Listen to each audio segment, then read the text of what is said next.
Break के बाद स्वागत है आप सभी का। लगातार हमारी खास पेशकश जारी है। चौथे चरण का घमासान इस वक्त देश भर में चल रहा है। चौथे चरण यानी कि लोकसभा चुनाव के चौथे चरण के लिए 10 राज्यों की 96 सीटों पर इस वक्त मतदान जारी है और इस मतदान का 4 घंटे का समय बीत चुका है। 96 सीटें, माफ कीजिए, 96 सीटों पर 1717 उम्मीदवार मैदान में हैं। 17.7 करोड़ मतदाता आज इन 1717 जो कुल मिलाकर कैंडिडेट्स मैदान में हैं उनकी किस्मत का फैसला कर रहे हैं। मध्य प्रदेश की 8 सीटें भी शामिल हैं जो मालवा निमाड़ की देवास, उज्जैन, इंदौर, मंदसौर, रतलाम, धार, खरगोन और खंडवा, इन सीटों पर भी मतदान लगातार चल रहा है। मध्य प्रदेश की 8 सीटों पर कुल 74 प्रत्याशी मैदान में हैं और करीब 1.63 करोड़ मतदाता इस चरण में आज मताधिकार का प्रयोग कर रहे हैं। अब तक अगर आपके क्षेत्र में वोटिंग हो रही है, अगर आपने अब तक वोट नहीं डाला है, तो हम ये अपील करते हैं कि लोकतंत्र की मजबूती के लिए अपना वोट जरूर डालें। शाम 6 बजे तक मतदान होगा। 96 सीटों पर 17.7 करोड़ मतदाता हैं। अब तक दूसरे फेज में सबसे ज्यादा वोटिंग अब तक देखने को मिली है। पहले फेज में 66.14% वोटिंग हुई थी। दूसरे फेज में 66.71% वोटिंग हुई। तीसरे चरण में ये वोटिंग परसेंटेज और कम हुआ, 65.65% हुआ।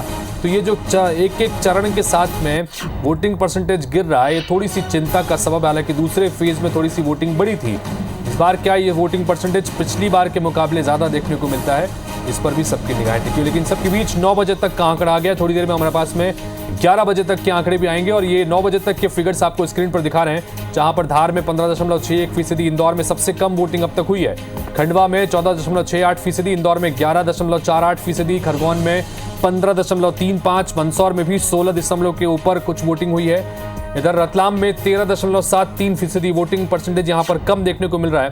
तो रतलाम और इंदौर में थोड़ी वोटिंग परसेंटेज कम है।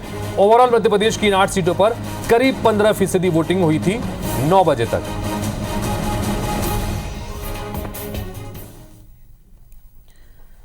और ये तस्वीर आपको दिखा रहे हैं, अच्छी अलग अलग जगहों पर प्रत्याशियों ने भी वोट डाला है। अनिल फिरोजिया, ये उज्जैन से भारतीय जनता पार्टी के प्रत्याशी हैं, इन्होंने अपना वोट कास्ट कर लिया है। दूसरी तस्वीर गजेंद्र सिंह की दिखा रहे हैं, गजेंद्र सिंह ने भी अपना वोट कर दिया है। गजेंद्र पटेल जो हैं खरगोन सीट से मैदान में हैं।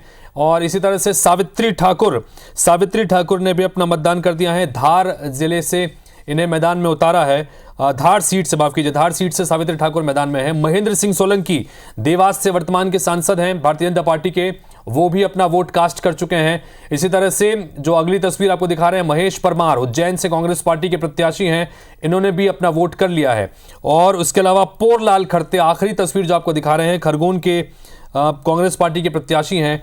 बाकायदा परंपरागत अंदाज में इन्होंने अपने घर में पहले देवी देवताओं की पूजा की और उसके बाद अपने माता पिता का आशीर्वाद लिया और उसके बाद वोट डालने के लिए पहुंचे। तो ये उस वक्त की तस्वीर आपको दिखा रहे हैं जब वो पूजा पाठ करके माता पिता से आशीर्वाद लेकर फिर बाद में वोट डालने के लिए पहुंचे। तो ये 6 अलग अलग तस्वीरें और इसी तरह की तस्वीरें लगातार देश भर से भी आपको हम दिखा रहे हैं। और ये लोकेशंस की तस्वीर आपको दिखाते हैं। अभी हमने प्रत्याशी दिखाई, ये देवास, इंदौर, बड़वानी, धार, आगर मालवा और झाबुआ, जहां पर वोटिंग आज सवेरे 7 बजे से ही लगातार जारी है और अब तक कहीं से कोई अप्रिय खबर नहीं आई है। सभी जगहों पर शांतिपूर्ण तरीके से मतदान चल रहा है। सुबह 7 बजे से लेकर 9 बजे के बीच में थोड़ा सा रुझान अच्छा देखने को मिला, क्योंकि ठंडा ठंडा मौसम था और सभी लोग चाहते हैं कि सुबह धूप बढ़ने से पहले लोग वोटिंग कर लें। लेकिन अब चुनौती असल है, क्योंकि अब टेम्परेचर बढ़ रहा है, गर्मी बढ़ रही है और ऐसे में मतदाताओं को भी निकल कर यहाँ पर आना है। हालांकि खास तौर पर निर्वाचन आयोग की तरफ से भी तमाम सुविधाएं दी गई हैं कि यहाँ पर लोग आ सकें, आसानी से अपना वोट कास्ट कर सकें। उनके लिए लंबी लंबी लाइनों में लगने की दिक्कत नहीं हो, तो वहाँ पर बैठने की व्यवस्था भी कई जगह पर की गई है। शामियाने लगाए गए हैं ताकि धूप से बचा सकें। कूलर यहाँ की व्यवस्था की गई है, कूलर की, ठंडे पानी की, सबकी व्यवस्था, ताकि किसी तरह की कोई दिक्कत ना हो।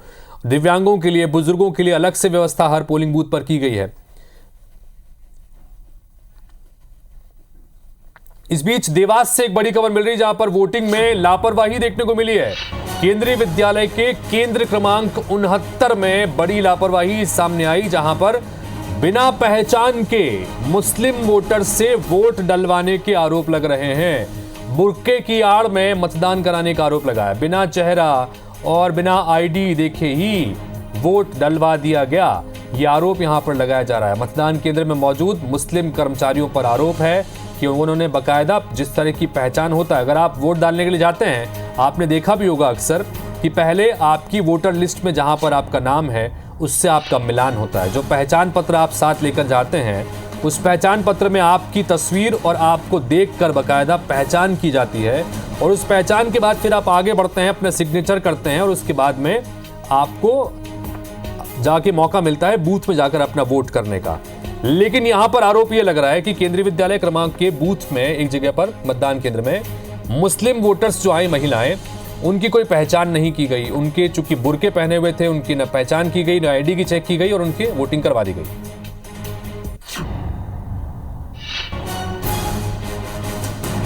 तो इस पर आपको अपडेट हम देते रहेंगे। फिलहाल पीठासीन अधिकारी राजेंद्र यादव से इस मामले में शिकायत भी की गई थी, लेकिन ये अभी कैलाश विजयवर्गीय को सुनिए क्या कह रहे हैं वोट डालने के बाद। इसका मतलब है कि नोटा को लोगों ने नकारा है और मोदी जी को तीसरी बार चाहते हैं। माहौल पूरे इंदौर शहर में है, किसी भी बूथ पर जाए तो सुबह से एक लंबी कतारें देखने को मिल रही हैं। देखिए कतार इस बात का थोड़ा सा आवाज में डिस्टर्बेंस यहाँ पर आ रहा है, शायद उस डिस्टर्बेंस को दूर करके दोबारा आपको सुनाने की कोशिश करते हैं। लेकिन कैलाश विजयवर्गीय ने अपना वोट कर दिया है। पूरे परिवार के साथ में ये वोट करने के लिए पहुंचे, अपनी पत्नी के साथ, अपने बेटे आकाश विजयवर्गीय के साथ में, और वोट इन्होंने कास्ट कर दिया। और उसके बाद हमारे सहयोगी से बातचीत कर रहे थे। दोबारा आपको कोशिश करेंगे उनकी बातचीत को एक बार फिर से आपको सामने रखने की। लेकिन खंडवा से आपको जो तस्वीर खबर दिखाई थी बड़ी महत्वपूर्ण, कि एक पोलिंग बूथ ऐसा जहां पर मुस्लिम वोटर्स, महिलाएं खासतौर पर जो वोट डालने के लिए आ रही हैं, बुर्का पहने हुए हैं, लेकिन उनकी चेकिंग नहीं की जा रही। देवास से, माफ कीजिए, देवास से ये खबर आपको दिखाई थी। केंद्रीय विद्यालय के केंद्र क्रमांक 69 में ये बड़ी लापरवाही देखने को मिली, जहां पर बिना पहचान के ही मुस्लिम वोटर से वोट डलवा दिए गए। बुर्के की आड़ में मतदान कराने का आरोप लगा। बिना चेहरा और आईडी देखे यहां पर वोट डलवाया गया। ये आरोप वहां पर लगाया गया। मतदान केंद्र में मौजूद मुस्लिम कर्मचारियों पर आरोप लगा कि उन्होंने बकायदा चेकिंग जो होनी चाहिए वो नहीं की। पीठासीन अधिकारी राजेंद्र यादव से इस बारे में शिकायत की गई। भाजपा जिला महामंत्री पंकज वर्मा ने इस मामले में शिकायत दर्ज कराई है।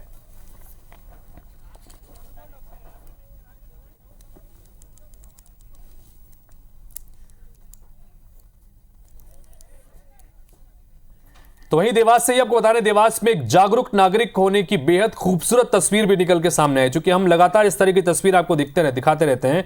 एक बुजुर्ग महिला व्हील चेयर पर अपने पति को लेकर मतदान करने के लिए पहुंची। दंपति से बातचीत की हमारी संवाददाता निहारिका शर्मा ने। ये तस्वीरें बताना, उनसे बातचीत करना इसलिए जरूरी है कि जो लोग पूरी तरह से सक्षम हैं, घर से जाकर खुद वोट कर सकते हैं, वो नहीं निकलते हैं। और देखिए, जो सक्षम नहीं है उसके बावजूद जज्बे में कहीं कोई कमी नहीं है। व्हील चेयर के सहारे भी यहां पर पहुंच रहे हैं, वोटिंग कर रहे हैं, क्योंकि ये जानते हैं, पूरी उम्र इन्होंने बिताई है इस बात को जानने में, समझने में कि आपका वोट कितना महत्वपूर्ण है। घर पर बैठकर शिकायत करने से बेहतर है कि जब मौका मिले जाइए, अपने वोट से चोट करिए, अपना फैसला सुनिए। हमारे सहयोगी ने इनसे बातचीत की, जरा सुनिए क्या कहते हैं। देवास में मतदान की प्रक्रिया जारी है और ऐसे में एक बहुत ही सुंदर सी तस्वीर इस वक्त हमें देखने को मिल रही है। तस्वीर कुछ इस तरह से है कि महिला जो है, बुजुर्ग महिला, अपने बुजुर्ग जो पति हैं उन्हें लेकर यहाँ पर पहुंची है। मैम, सबसे पहले आपसे पूछूंगी, आज जब सर को लेकर मतदान करने पहुंचे, मतदान कर लिया है आपने? जी। कैसा लगा मतदान करके? अच्छा लगा। खुशी होती है कि अब नहीं होती? खुशी होती है कि हमारा कर्तव्य हम पूरा कर सके। मैम, सर को आप लेकर पहुंचे, व्हीलचेयर पर हैं सर, ऐसे में उन्हें भी मोटिवेट करना कि मतदान देना है, वो आपको मोटिवेट करते हैं कि आप करते हैं? वो मुझे करते हैं कि हर भारतीय नागरिक का ये कर्तव्य है कि उसने वोट देना चाहिए। हमारा ये अधिकार भी है। क्या बात है, अधिकार है वोट देना, और ये समझना बेहद जरूरी है। सर, आप मतदान करने पहुंचे हैं, अभी व्हील चेयर पर हैं आप, तब भी अपनी जिम्मेदारियों को पूरी तरह से निभा रहे हैं। हाँ, व्हील चेयर इज इनेबिलिटी यार, बिकॉज ऑफ एज, बाकी कुछ नहीं है इसमें। क्या है, मैं बहुत एक्टिव हूँ, बहुत ज़्यादा एक्टिव हूँ मैं। क्या बात। जो लोग नहीं करते हैं उनसे क्या अपील करेंगे? उनसे यही कह रहा हूँ भैया वोट करो, अपने अधिकार का प्रयोग करो। और आपको यदि व्यवस्था बदलने के लिए यही एक उपाय है अपने हाथ में, साधारण नागरिक के लिए। व्हीलचेयर पर एक जो बुजुर्ग हैं वो पहुंचे थे अपनी पत्नी के साथ, दोनों ने ही यहां पर पहुंच के मतदान किया है और अपने अधिकार का सही उपयोग किया है। कैमरामैन अखिलेश जायसवाल के साथ निहारिका शर्मा, IBC 24 देवास। इधर उज्जैन से भी आपको तस्वीर आज हमने दिखाई कि किस तरह से मुख्यमंत्री डॉक्टर मोहन यादव जब अब वोट कास्ट करने के लिए अपने यहाँ पर परिवार के साथ में पहुंचे तो देखा कि एक बुजुर्ग वहाँ पर वोट बैठी हुई थी, अपनी बारी का इंतजार कर रही थी। तो बाकायदा बुजुर्ग की मदद उन्होंने की और उनके व्हील चेयर को भी उन्होंने खींच कर वो आगे पोलिंग बूथ तक लेकर गए। 81 वर्षीय बुजुर्ग वोटर की उन्होंने मदद की है।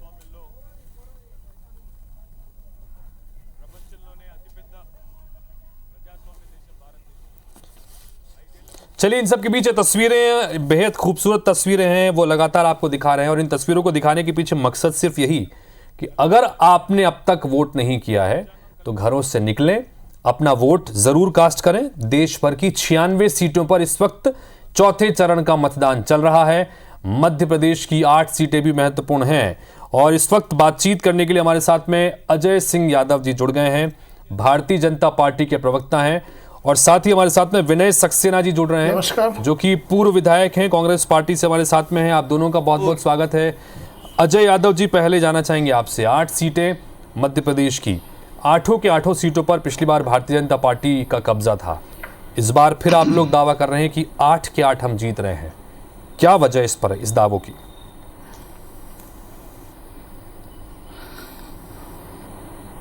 आज IBC 24 के माध्यम से मैं मध्य प्रदेश की जिन 8 लोकसभा क्षेत्रों में आज मतदान हो रहा है वहां सभी मतदाताओं से अपील करता हूं कि लोकतंत्र के इस महापर्व में विकसित भारत 2047 के सपने के लिए अपनी पूर्णाहुति दें, अपना सहयोग करें, अपना योगदान करें और लोकतंत्र को सफल बनाएं।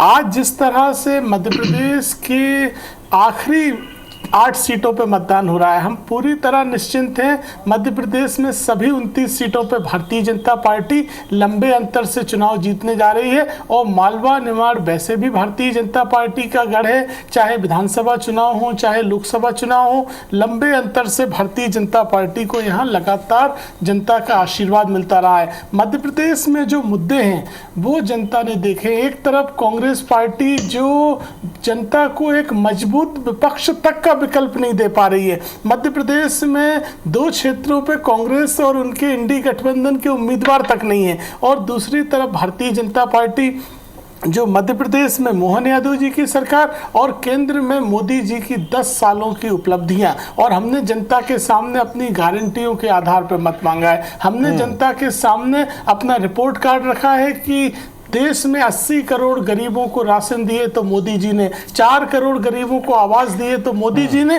और अगले 5 साल में 3 करोड़ नए आवास देंगे और साथ ही राशन योजना लागू रहेगी। दुनिया की 5वीं सबसे बड़ी अर्थव्यवस्था भारत को बनाया तो मोदी जी ने, और अगले 2 साल में 3री सबसे बड़ी अर्थव्यवस्था बनने जा रही है। हमारी विकास दर 7% पे है, जबकि दुनिया के बड़े से बड़े विकसित 2% से ऊपर नहीं जा पा रहे हैं। तमाम नेता ये कहते हैं और अजय जी भी इस बात को बता रहे हैं कि भारतीय जनता पार्टी ने पिछले 10 साल के दौरान जो काम किए, अब उसके दम पर ही हम जनता के बीच में हैं और जनता उसी पर एक बार फिर से भरोसा करके 3री बार बीजेपी को जिताने जा रही है और इन 8 सीटों पर भी एक बार फिर से वही परिणाम आएंगे जो पिछली बार आए थे। बताइए विनय जी, क्या कहेंगे? देखिए, अजय जी जो अपनी बात कह रहे थे, उनकी बातों में ही 4 जून का रिजल्ट दिख रहा है। 10 साल में जो सरकार विकास पूरे काम नहीं कर पाई, अपने जुमलों को पूरा नहीं कर पाई, उन जुमलों का नाम बदल के अब गारंटी कर दिया गया। और खुद कह रहे हैं अजय जी कि 2047 में हम विकसित भारत बनाएंगे। अरे भैया, विकासशील देश तो देश आजादी के बाद से लगातार विकास एक निरंतर प्रक्रिया है। आप जनता से पैसा लेते हो, टैक्स लेते हो, विकास करना आपका धर्म है, आपका कोई उसके ऊपर परोपकार नहीं है जनता के ऊपर। और विकास हमेशा देश ने 47 से लगातार विकास किया। जिस देश में अस्पताल नहीं, सुई नहीं बनती थी, वह हवाई जहाज भी बने, और सेना जो आज है दिख रही है, ये सब 75 साल के हमारे जो हिंदुस्तान के नागरिक हैं, हमारे जो कर्मचारी हैं, हमारे जो वैज्ञानिक हैं, हमारे जो देश के अच्छे से अच्छे नेता हुए हैं, उन सबका ये प्रतिफल है कि आज देश यहाँ पहुंचा है। इसमें किसी एक व्यक्ति, किसी एक पार्टी, किसी एक राजनीतिक दल, किसी एक जातीय, किसी एक धर्म का कोई अकेला योगदान नहीं है। अगर ऐसा आप कहते हो तो 140 करोड़ हमारे जो देश के नागरिक, जहां तक आप बात करते हो कि देश की GDP 7% हो गई।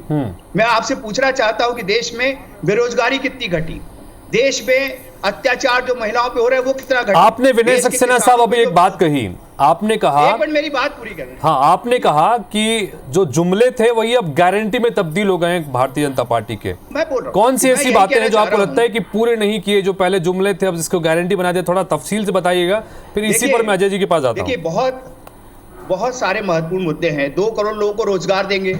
माननीय प्रधानमंत्री जब अपने मुख से कहते हैं सरकारी नौकरी और उसके भरोसे मत रहिए, खुद रोजगार दीजिए, इसका मतलब सरकारी नौकरी आप खत्म करना चाहते हैं। और देश में पिछले 2016 से आप घटते क्रम में जो प्राइवेट सेक्टर है, जहां 5 करोड़ 60 लाख नौकरियां थी, वो घटते घटते 2023 में 3 करोड़ पे आ गई। मतलब कितने लोगों के रोजगार छिन गए।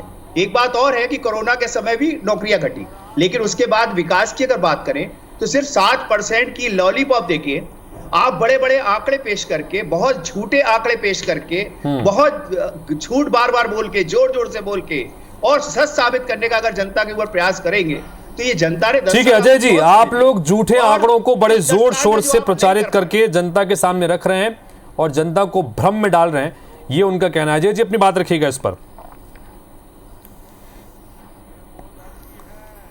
देखिए हितेश जी, कांग्रेस पार्टी देश के सामने आज विकल्प नहीं है, लेकिन हम जनता के प्रति उत्तरदायी हैं और जनता को जानने का अधिकार है। आप रोजगार की बात करते हैं, देश में 2014 तक स्वरोजगार नाम की कोई चीज़ नहीं होती थी। देश में स्टार्टअप केवल 200 काम कर रहे थे और मोदी जी के 10 साल में देश में लाखों स्टार्टअप काम कर रहे हैं। और मैं सरकारी आंकड़ा देता हूँ, 2014 तक ईपीएफ में जहाँ 10 करोड़ पंजीकृत कर्मचारी थे, आज 2024 में 31 करोड़ पंजीकृत कर्मचारी इस देश में ईपीएफओ के माध्यम से काम कर रहे हैं। तो ये प्रमाणित है कि 20 करोड़ नए लोगों को रोजगार मिला। दूसरी तरफ देश में आप महंगाई की बात करते हैं, आप पर कैपिटा इनकम जहां देश में 14 में 65,000 होती थी, आज 2 लाख के ऊपर पर कैपिटा इनकम देश की पहुंची है। तो ये देश की तरक्की कांग्रेस को नहीं दिखती। देश आज आत्मनिर्भर बना है। दुनिया भर में जहां कांग्रेस की सरकारों के ज़मानों में हम केवल और केवल आयात करते थे, आज डिफेंस जैसे क्षेत्र में तक भारत ने मेक इन इंडिया में अपना परचम फहराया है। और कांग्रेस के नेता जो ना जनता के बीच में है, यहाँ तक कि माताओं बहनों का सम्मान नहीं कर सकते। प्रदेश कांग्रेस अध्यक्ष जीतू पटवारी एक दलित वर्ग की पूर्व मंत्री में राशनी चाशनी ढूंढते हैं। आप बताइए, ऐसे नेताओं को क्या जनता विश्वास करेगी? आपके नेता सैम पित्रोदा क्या नस्ली संघर्ष करवाना चाहते हैं? दक्षिण पश्चिम में शरीर के रंग के हिसाब से भेदभाव ढूंढते हैं ताकि किसी तरह का कोई हो उसका लाभ कांग्रेस पार्टी को मिल जाए। आप चाहते हैं कि विरासत की संपत्ति में टैक्स लगे, पिछड़े वर्गों के आरक्षण में अल्पसंख्यकों को आरक्षण दे दिया जाए। ठीक है विनय सक्सेना साहब, विनय सक्सेना जी, कुल मिलाकर अजय जी ये बात कह रहे हैं कि आपकी ही पार्टी के नेताओं द्वारा बीच बीच में कभी विरासत टैक्स की बात होती है, कभी रंग रूप को लेकर कोई टिप्पणी हो जाती है, तो कभी पाकिस्तान को लेकर कहते हैं कि भाई उनके पास एटम बम है तो उससे इज्जत से पेश आना चाहिए। ये सारे बयान भी आते हैं, लेकिन इन सब के बीच में आपने चूंकि कई सारी गारंटियों का इन सब का जिक्र किया, भरोसे की बात कही, आपकी पार्टी के प्रत्याशी तक ने नाम वापस ले लिया। और वो प्रत्याशी जिससे पीसीसी चीफ ने खास तौर पर जिनके नाम का जिक्र किया था कि इनको टिकट दिया जाना चाहिए, युवा नेता हैं, वो ही आपके साथ रहे नहीं। आप ये उम्मीद कर रहे हैं कि जनता हमारे साथ में आएंगी, तो क्या इसके पीछे वजह विनय जी बताइएगा। पहले तो मैं 3 बातों का इनका 2 सेकंड में जवाब देता हूं। ये कहते हैं हमारा देश आत्मनिर्भर बन गया, हमारा देश सैन्य शक्ति में आत्मनिर्भर बन गया। राफेल कहां से ला रहे हो भाई? हैं? राफेल कहां से आ रहे हैं? हिंदुस्तान में। और अभी ये कह रहे थे महिलाओं का सम्मान नहीं करते, तो मैं पूछना चाहता हूं, माननीय मोदी जी ने कहा कि अगर आप प्रज्वल रेवन्ना को वोट देते हो तो आपका ये वोट मोदी जी को जाएगा, देश के मोदी जी को जाएगा, भाजपा को नहीं जाएगा। और तीसरी बात, आप कहते हो कि 2014 के पहले स्वरोजगार नहीं होता था, तो मैं पांडे से पूछना चाहता हूं कि 2014 से 1947 से लेके जितने उद्योग धंधे खोले, बड़े बड़े टाटा बिरला से लेके बड़े बड़े उद्योग आए, ये सब किसने स्वरोजगार दिया? क्या आपने दिया था क्या? आप लोग के साथ दिक्कत क्या है कि आप लोग 2014 से आजादी मानते हो? आप लोग के साथ दिक्कत क्या है कि झूठ बोल के आप बार बार चिल्ला के चाहते हो कि कुछ भी बातों को दबा दिया जाए। और महत्वपूर्ण बात माननीय आपने जो इंदौर की करी, चलिए ठीक है, मैं अजय जी इस पर आपकी प्रतिक्रिया जरूर लूंगा। जो बात यहाँ पर सक्सेना साहब कह रहे हैं, इस पर आपकी प्रतिक्रिया लूंगा और बाकी हमारे सहयोगी भी जगह जगह से जुड़ते जा रहे हैं, वहां का अपडेट भी आ रहा है। चौथे चरण के घमासान से जुड़ी तस्वीरों के साथ साथ जो बाकी महत्वपूर्ण खबरें हैं वो भी आपको हम लगातार रूबरू करा रहे हैं और मेरी सहयोगी इसी के सिलसिले में आप तक योगिता ये खबरें पहुंचा रही थी। लेकिन अब चौथे चरण यानी कि चुनाव से जुड़ी खबरों की तरफ वापस आपको लिए चलते हैं। देश भर की 96 सीटें जहां पर इस वक्त मतदान लगातार चल रहा है, प्रत्याशी एक एक कर आ रहे हैं, वोट डाल रहे हैं, लोगों से अपील भी कर रहे हैं, आम के साथ साथ खास जो हैं वो भी यहां पर वोट डालते नजर आ रहे हैं और जगह जगह पर हमारे सहयोगियों की पूरी टीम लगी हुई है। और ब्रेक में जाने से पहले और ये जो वक्फा हुआ इसमें भी हम लगातार चर्चा कर रहे थे और इन सब के बीच में अजय सिंह यादव जी और विनय सक्सेना जी भी लगातार बने हुए हैं। ब्रेक में जब ब्रेक हुआ उसके पहले हम लगातार बात कर रहे थे कि किस तरह से अलग अलग मुद्दों को लेकर जनता के बीच में आप लोग गए। मैं आपके पास आऊंगा लेकिन एक बार मैं पहले नवीन के पास चल देता हूं, चूंकि नवीन धार से वेट कर रहे हैं। नवीन, एक बार बताइए कि क्या कुछ अपडेट वहां से आप देख पा रहे हैं?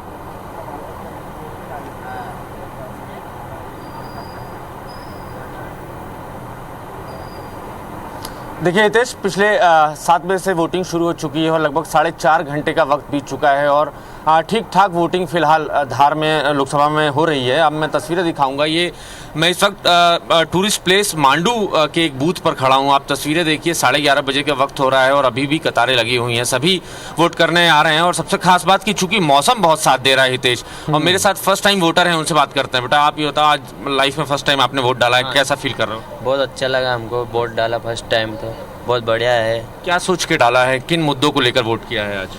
हमने तो मुद्दों को लेके कि मोदी जी के लिए वोट डाला है, हमेशा मोदी जी बना के रखे हमारे लिए। बहुत अच्छा टूरिस्ट प्लेस है, दुनिया भर में जाना जाता है, सबसे बेहतर हेरिटेज सिटी का तमगा भी इसको हासिल है। क्या कमियां रह गई, क्या भावी सांसद से जो होने वाले सांसद हैं आपके, उनसे उम्मीद करते हो, चूँकि आप युवा भी हैं? हाँ सर, कमियां तो कुछ भी नहीं रही है, बाकी सब बढ़िया चल रहा है, कोई कमी नहीं है। कोई कमी। रोजगार की स्थितियाँ ठीक हैं यहाँ पे? सही साठ है। और आप बताइए क्या लग रहा है इस बार, और अपने अगले सांसद से क्या उम्मीद कर रहे हैं आप? हम सांसद से ये उम्मीद करते हैं कि और हमें को बीजेपी में आए और बीजेपी हमारे को जिताए। चलिए, ये कुछ लोग बीजेपी। चलिए नवीन, आपके पास आऊंगा क्योंकि तस्वीरें भी दिखानी है, चर्चा भी लगातार करनी है। बाकी जो सहयोगी हैं वो भी अपनी बारी का इंतजार कर रहे हैं, उनके पास भी बहुत सारा अपडेट है और यहाँ पर लगातार दोनों मेहमान बने हुए हैं, उनसे चर्चा की शुरुआत करते हैं। विनय सक्सेना साहब, आपने जो ब्रेक में जाने से पहले जो बातचीत की थी, आपने कहा था कि मेरा सवाल यही था कि भाई आपकी पार्टी के कैंडिडेट थे, वही आपके साथ में रहे नहीं, ऐसे में आप जनता के भरोसे की बात आप कर रहे हैं। दूसरी तरफ बाकी तमाम जो चीज़ें भी हैं, बहुत सारे लेवल पर बात हो रही है, चाहे वो राष्ट्रीय स्तर की लेवल पर बात हो, वोटिंग परसेंटेज भी एक बड़ा महत्वपूर्ण है, क्योंकि पहले चरण में जिस तरह का वोटिंग परसेंटेज निकल के आया, दूसरे चरण में आया। आप लोग ये बात दावा कर रहे हैं कि इस बार जो है परिवर्तन हो रहा है, भारतीय जनता पार्टी के पक्ष में चीज़ें नहीं जा रही हैं, इसलिए भारतीय जनता पार्टी के जो नेता हैं वो मुद्दों से ध्यान भटकाने की कोशिश कर रहे हैं। क्यों आपको ऐसा लगता है और इस चरण में अब तक की क्या उम्मीद? देखिए, आपने 2 बातें मेरे से पूछी। एक तो इंदौर में क्या हुआ, तो उसके लिए मेरा एक जवाब है, जो माननीय हमारी पूर्व सांसद सुमित्रा महाजन जी हैं, उनका जो बयान है मुझे लगता है वो काफी है इंदौर की घटनाक्रम पे जवाब देने के लिए, क्योंकि वो घटनाक्रम पे जो उनका बयान आया था वो अपने आप में भारतीय जनता पार्टी के जो कार्यकर्ता और जो उसके नेता है उनकी अंतर जो मन है उसकी स्थिति बताता है। और दूसरी बात, जो वोटिंग प्रतिशत घट रहा है, इस पे भी मैं आपसे कहना चाहता हूँ, जब देश में माननीय मोदी जी ही सब कुछ वोट दिलवा रहे हैं, तो हमारे भारतीय जनता पार्टी के जो कई मित्र हैं, जो बहुत करीबी हम लोग के संबंध तो होते हैं, अजय भाई भी हंस रहे हैं, मतलब मुस्कुरा रहे हैं, वो भी अंदर से सोचते होंगे लेकिन बोल नहीं पाएंगे। तो एक कार्यकर्ता सोचता है जब सब कुछ माननीय मोदी जी के नाम पे ही होना है, तो हम लोग बूथ से लेके घर से लेके जो मेहनत करते हैं, और माननीय जी भारतीय जनता पार्टी का तो कहीं नाम ही नहीं लेते, वो सब जगह कहते हैं मोदी जी के नाम पे वोट दे दो, भारतीय जनता पार्टी तो कहीं कुछ नाम है ही नहीं, RSS कहीं है नहीं। तो आज की तारीख में मेरे को लगता नहीं है, एक विश्वास भी है, जो कार्यकर्ता वो भी नाराज है, कार्यकर्ता के साथ नेता नाराज है, और यही बात भी है जो आज भारतीय जनता पार्टी का वोटर निकलता था घरों से, वो भी नहीं निकल रहा है, और ये अपने आप में बहुत बड़ा परिवर्तन का संकेत है। और ये रिजल्ट आपको 4 जून को अजय जी बताइए, इतनी बड़ी कांग्रेस पार्टी के नेता तमाम ये बात पहले चरण से ही कह रहे हैं कि पहले चरण में ऐसा कुछ संकेत मिला है या दूसरे चरण में इस तरह का कुछ संकेत मिला है कि जिसकी वजह से भारतीय जनता पार्टी के नेता असल मुद्दों से साइड हो गए। अब बात मुस्लिमों की हो रही है, पाकिस्तान की हो रही है, मंगलसूत्र की हो रही है, विरासत टैक्स की यहाँ पर जिक्र किया जा रहा है, लेकिन जनता के मुद्दे गायब हैं। आप किस तरह से देखते हैं, क्या कोई चिंता है पार्टी के खेमे में? हितेश जी, सबसे पहले तो मैं विनय जी को धन्यवाद देता हूं कि वो स्वीकार करते हैं कि मोदी जी का नेतृत्व ऐसा है जिसके नाम पर देश भर में जनता में वोट भी मिलता है और जनता में जिस नेतृत्व को सराहा जा रहा है, और कांग्रेस पार्टी के पास ऐसा कोई नेतृत्व नहीं है। आप ये कह रहे हैं कि मोदी जी के नाम पर वोट मिल रहे हैं, मोदी जी के नाम पर जनता के बीच में भाजपा के नेता जा रहे हैं, तो इसी के तो नेतृत्व की मजबूती कहा जाती है। दूसरी बात, जो पहले दूसरे चरण में जब विभिन्न कारणों से मतदान कम हुआ तो कांग्रेस के नेताओं ने भारी उत्साह दिखाया कि मतदान कम हो रहा है, मतलब हम कम वोटों से चुनाव हारेंगे। लेकिन तीसरे और चौथे चरण में जो मतदान हो रहा है वो स्पष्ट दिख रहा है कि मध्य प्रदेश में मतदान की संख्या बढ़ रही है। तीसरे चरण में भी मतदान अच्छा हुआ और चौथे चरण में 11 बजे तक 33% से ज़्यादा मतदान हो जाना ये प्रमाणित करता है कि आज मध्य प्रदेश में भारी मतदान होने जा रहा है। और इसके लिए प्रयास किए हैं तो केवल भारतीय जनता पार्टी के नेता और कार्यकर्ताओं ने, कांग्रेस का तो संगठन नहीं है, जमीन पर ना मतदान केंद्रों पे एजेंट हैं, ना कार्यकर्ता हैं, यहाँ तक कि उम्मीदवार तक पूरे 29 नहीं मिल पाए। अब इंदौर की घटनाक्रम में आप अपने नेता को टिकट दें, आपका नेता चुनाव से वापस हो जाए, खोट कांग्रेस की नीयत में, और जनता को नोटा पे वोट देने के लिए अपील करें, तो ये कांग्रेस का कैसा दिवालियापन है ये जनता देख रही है। आपके पास आज मुद्दे नहीं है। मैंने अभी डिफेंस निर्यात की बात की थी तो विनय जी उस बात पे आपत्ति जता रहे थे। 2014 में देश का डिफेंस में निर्यात 1000 करोड़ था, जो कि पिछले साल 16,000 करोड़ से ज़्यादा का हो गया। तो यही तो विकसित भारत की अवधारणा है जो कि सामने दिख रही है। आप देश की तरक्की उन्नति के साथ नहीं है। मैं एक उदाहरण देता हूँ, देश में जब पहले परियोजनाएं बनती थी तो एक प्रधानमंत्री भूमि पूजन करता था और 25 साल बाद का प्रधानमंत्री उद्घाटन करता था। लेकिन पार्लियामेंट हो चाहे भगवान राम का मंदिर हो, 2 साल के अंदर तैयार हुए। अटल सेतु जो कि समुद्र में बना 25 किलोमीटर का, मोदी जी की सरकार का दृढ़ निश्चय जो 4 साल के अंदर 20,000 करोड़ का प्रोजेक्ट जमीन पे आ गया। तो ये वो उन्नति है जो कांग्रेस के नेता नहीं देखेंगे। इन सब के बीच में Ajay ji, per capita income in सब के बीच में अजय जी, कांग्रेस पार्टी के नेता राहुल गांधी एक मंच से अभी ये कहते नजर आए, उन्होंने कहा कि लिख कर रख लो कि इस बार देश में प्रधानमंत्री नरेंद्र मोदी नहीं बनने जा रहे हैं। अरविंद केजरीवाल जेल से छूट कर आए जमानत पर, अंतरिम जमानत पर, अगले ही दिन प्रेस कॉन्फ्रेंस में आकर उन्होंने दावा कर दिया कि इस बार बीजेपी की सरकार नहीं बन रही है। क्यों विपक्ष के नेता बड़े उत्साहित क्यों हैं? हितेश जी, मेरा सवाल है कि अमेठी से राहुल गांधी चुनाव लड़ने से क्यों भाग गए? अगर उन्हें चुनाव में किसी तरह की उम्मीद दिख रही थी तो उनकी तो हताशा स्वयं दिखती है जब वो अपने परिवार की 50 सालों की सीट से चुनाव नहीं लड़ पाए। बताइए विनय जी, कोई जवाब देना चाहेंगे इस पर? अमेठी छोड़कर चले गए रायबरेली। एक तो मैं यही तो कह रहा हूं, इस समय देश के इतिहास में पहली बार ये चुनाव गंदी जबान के लिए, अमर्यादित भाषा के लिए और बेतुके बोल के लिए इतिहास में लिखा जाएगा। अजय जी का एक कहना, मैं तो बात करता हूं मोदी जी के, माननीय मोदी जी करके करता हूं। अब राहुल गांधी जी भाग गए। अरे भाग गए कि उन्होंने अपनी रणनीति के तहत आपको उलझा दिया, ये तो वही जानते होंगे ना। आप यहाँ बैठे बैठे सब कुछ कर लेते हो। हम इतने बड़े हो गए कि हम अब राहुल गांधी जी के भी दिमाग की बात अपने जबान से करेंगे। मोदी जी के बारे में मैंने तो ऐसा कोई शब्दावली उपयोग नहीं करी। मंगलसूत्र की बात किसने करी? माननीय मोदी जी ने करी। देश के स्वतंत्रता संग्राम में देश की महिलाओं ने अपने जेवर गिरवी रख रख के पैसा दिया था स्वतंत्रता संग्राम सेनानियों को। और देश की एकता, अखंडता और स्वतंत्रता, इन सब के लिए देश में आपने भी कहा कि विरासत टैक्स की बात की। विरासत पे क्या मिला? प्रियंका जी और राहुल जी को और सोनिया जी को टुकड़े मिले राजीव गांधी के। ये है विरासत। ये विरासत कांग्रेसी के पास है, आपके पास नहीं है। ना आज है ना कल होगी, क्योंकि आप लोगों का देश के स्वतंत्रता संग्राम से कोई लेना देना न था और न आज है। आप लोग जुमलेबाजी कर लीजिए, बतौलेबाजी कर लीजिए, झूठ बोल लीजिए और कुछ भी अनर्गल बयानबाजी कर लीजिए और आप सोचते हैं कि उसको देश सच पाल लेगा। इसी का जवाब 4 जून के आपको मिलेगा। और मैं फिर कह दूं, माननीय राहुल जी नहीं, देश की जनता भी कहने लगी है कि अब देश के प्रधानमंत्री जी जवाब नहीं दिया कि अमेठी से क्यों नहीं लड़े राहुल गांधी। अब मेरी बात पूरी कर लें दीजिए ना। हाँ। देश की जनता भी ये कहने लगी कि 2014 में जिस माननीय मोदी जी को हम लोगों ने चुना था, अब आज की तारीख में वो मोदी जी नहीं है, ना उनकी वो जबान है। अब तनावग्रस्त चेहरा है। चलिए, मैंने सक्सेना साहब, मैंने राहुल जी ने जो सवाल पूछा था या जो टिप्पणी की थी, लिख के रख लीजिए, वो सवाल मैंने अजय जी से किया।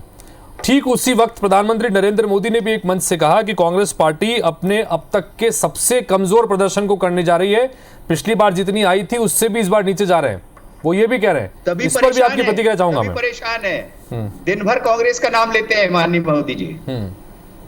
परेशान कौन है देश में? माननीय मोदी जी कांग्रेस से ही परेशान है ना। दिन भर शहजादा गाते हैं, कौन किससे परेशान है आप बताएं? अजय जी बताइए। दिन भर माननीय मोदी जी, जिस प्रधानमंत्री नरेंद्र मोदी जी लगातार शहजादा कहकर कहते हैं। इस बार प्रियंका गांधी ने बकायदा शहजादे के बजाय उन्हें शहंशाह कह दिया कि वो शहंशाह हैं, वो महलों में रहते हैं, गरीबों से मिलते नहीं हैं, जबकि पार्टी के शहजादे जिसे वो कहते हैं राहुल जी ने तो बकायदा पैदल चलकर कई हजार किलोमीटर चल के हर तबके के लोगों से बातचीत की है, मुलाकात की है। ये भी एक मुद्दा था, इसलिए आपसे जानना चाहूंगा, बताइए अजय जी।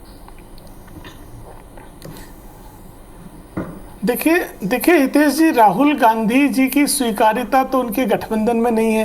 राहुल गांधी और उनकी पार्टी 260-70 सीटों पर चुनाव लड़ रही है और बाकी गठबंधन के सभी सहयोगी दलों ने अपने अलग अलग मैनिफेस्टो निकाले हैं। कांग्रेस कहती है न्याय पत्र में 1 लाख देंगे महिलाओं को, कोई सहयोगी कहता है 2 लाख देंगे, कुछ सहयोगी कहते हैं आर्टिकल 370 हम वापस बहाल कर देंगे, लालू प्रसाद जी कहते हैं मुस्लिम आरक्षण इस देश में हो जाना चाहिए, और प्रधानमंत्री के तौर पर राहुल गांधी या किसी के नाम पर कोई सहमति नहीं है। तो ऐसे में कांग्रेस पार्टी तो जनता को कोई विकल्प देने की स्थिति में नहीं है, क्योंकि ना तो आपका कोई कॉमन एजेंडा है, ना कोई कॉमन मैनिफेस्टो है, ना कोई ऐसा नेता है जिस पे आम राय हो। तो ऐसा लगता है कि 1 दर्जन नेता प्रधानमंत्री पद की होड़ में दिखाई दे रहे हैं। दूसरी तरफ प्रधानमंत्री मोदी जी के रूप में भारतीय जनता पार्टी ने एक मजबूत नेता दिया है। 10 सालों की हमारी उपलब्धियों के आधार पर हम चुनाव लड़ रहे हैं और हमारा आगामी 5 सालों का विजन भी हमने जनता के सामने रखा है। ऐसे में कांग्रेस पार्टी, क्योंकि विनय जी हुए अन्य प्रवक्ता, उनकी जिम्मेदारी है, इसलिए उन्हें अपनी बात रखना है। मैं तो मध्य प्रदेश की भी बात करूं तो 5 महीने पहले तक जो कमलनाथ जी नेतृत्व कर रहे थे वो छिंदवाड़ा का अपना चुनाव लड़े और 1 महीने से कहाँ है कमलनाथ? बता दे कोई नेता, कहाँ है दिग्विजय सिंह केवल अपने चुनाव क्षेत्र के अलावा?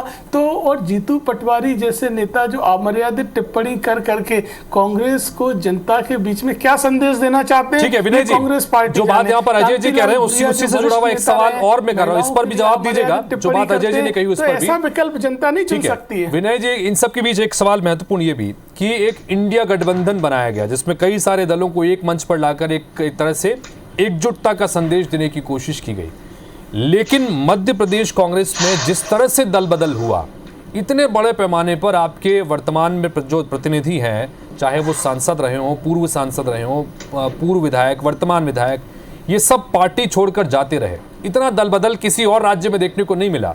तो एक तरफ आप एक गठबंधन बनाकर सबको साथ ला रहे थे, लेकिन अपना ही कुनबा जो है वो कमजोर होता जा रहा था। इन सब के बीच 29 सीटों पर चुनाव लड़ना और यहाँ पर आप ये दमदारी से कहना कि हम इस बार बेहतर रहेंगे, इन पूरे ओवरऑल, क्योंकि आज 8 सीटों पर संपन्न होने के साथ में सभी 29 सीटों पर वोटिंग हो जाएगी, आप इन 29 सीटों पर कांग्रेस पार्टी को कहां देख रहे हैं? देखिए, कांग्रेस पिछले चुनाव से बहुत ज्यादा बेहतर प्रदर्शन करेगी और ये जो गलतफहमी में कि 29 कर रहे हैं ना, तो ये आधे पे रह जाएंगे। ये लिख रहे हैं 4 जून को जो रिजल्ट आएगा, और अभी इन्होंने कहा कि माननीय कमलनाथ जी कहाँ हैं, दिग्विजय सिंह जी कहाँ हैं। माननीय कमलनाथ जी भी अपनी कई जगह सभाओं में हैं। मैं पूछना चाहता हूँ माननीय शिवराज जी कहाँ हैं, माननीय नरेंद्र तोमर जी कहाँ हैं? देखिए, एक दूसरे पे प्रश्न चिन्ह लगाना अपना बैठे बैठे टीवी चैनल बहुत आसान है। लेकिन मैं आपसे पूछना चाहता हूँ, हमारा भी ज्ञान वर्धन कर दीजिए। छिंदवाड़ा के बाद कहाँ सभा करेंगे? बात पूरी कर लें दीजिए ना। देखिए, देश जो है कैसे खराब दौर से गुजर रहा है कि देश की जनता हताश है, निराश है, बेरोजगार निराश है, किसान निराश है, महिलाएं निराश हैं, और आप कहते हैं कि 1 लाख कैसे दोगे? मैं आपसे पूछना चाहता हूं, देश के केंद्र का, सरकार का जो है, हम 16 हजार लाख करोड़ व्यापारियों को माफ कर सकते हैं, हम यहाँ पे बहुत सारे लोगों को भागने दे सकते हैं, नीरव मोदी, माल्या जैसों को, लेकिन हम देश के गरीब को, महिलाओं को, बच्चों को कुछ नहीं दे सकते। थोड़ी देर पहले आप कह रहे थे, तो क्या विनय सक्सेना साहब, आपको कांग्रेस पार्टी के इस मैनिफेस्टो से भरोसा है कि जनता के जनमानस पर इसका असर हो रहा है? चूंकि अगर आप महिलाओं को 1 लाख रुपए की बात करते हैं, आप युवाओं को गारंटी देने की बात करते हैं, अप्रेंटिसशिप मिलेगा, क्या इसका फायदा मिलेगा? देखिए अभी माननीय राहुल जी ने कहा 4 जून को सरकार बनेगी, 15 तारीख से 30 लाख नौकरियों को तत्काल विश्वास नहीं कर रहे हैं। 15 दिन के अंदर सरकारी नौकरियों की भर्ती चालू हो जाएगी। दूसरी बात मैं आपसे पूछना चाहता हूं, देश आगे बढ़ रहा है तो 86 करोड़ लोग 5 किलो अनाज के झोला लेके घूम रहे हैं, तो देश आगे बढ़ रहा है कि पीछे जा रहा है? विश्व में आप बताइए, मैं आपसे पूछना चाहता हूं सभी सम्मानी से, अगर कोई विश्व में कहे कि मेरा देश जो है 86 करोड़ लोग 5 किलो अनाज की सरकार के भरोसे जिंदा हैं, तो ये देश के लिए दुर्भाग्य है। ठीक है अजय जी, कमेंट कीजिएगा। कांग्रेस पार्टी ये कह रही है कि अब की बार का जो मैनिफेस्टो कांग्रेस पार्टी ने बनाया, जिसका जिक्र प्रधानमंत्री भी अलग अलग सभाओं के दौरान उस मैनिफेस्टो का जिक्र कर रहे हैं, लिहाजा ये जनता पर इस बार पॉजिटिव असर डालने जा रहा है, देश भर में इसका असर होगा। क्या उम्मीद करते हैं बताइएगा।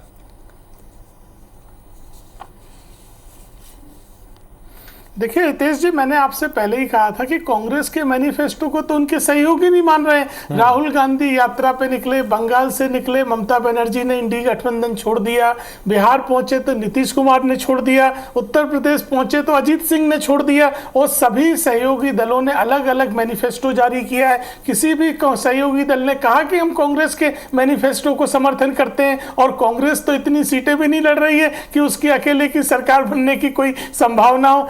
इसलिए कांग्रेस पार्टी कोई विकल्प नहीं है, वो केवल खाना पूर्ति के लिए इस चुनाव में मैदान में है। और दूसरी तरफ भारतीय जनता पार्टी का विकल्प पूरी तरह जनता के सामने स्पष्ट है, और जनता का भारी समर्थन। चलिए, तो कुल मिलाकर दोनों ही पार्टियों के अपने अपने दावे हैं कि इस बार हमने जो मैनिफेस्टो रखा है, 4 जून को हमने जो मुद्दे रखे हैं उस पर जनता अपनी बात रख रही है। कुछ कहना चाह रहे हैं शायद आप, लेकिन मेरे पास समय की कमी है सक्सेना साहब। आगे के बुलेटिन्स में लगातार बातचीत करते रहेंगे। आप दोनों का बहुत बहुत शुक्रिया अपनी बात रखने के लिए।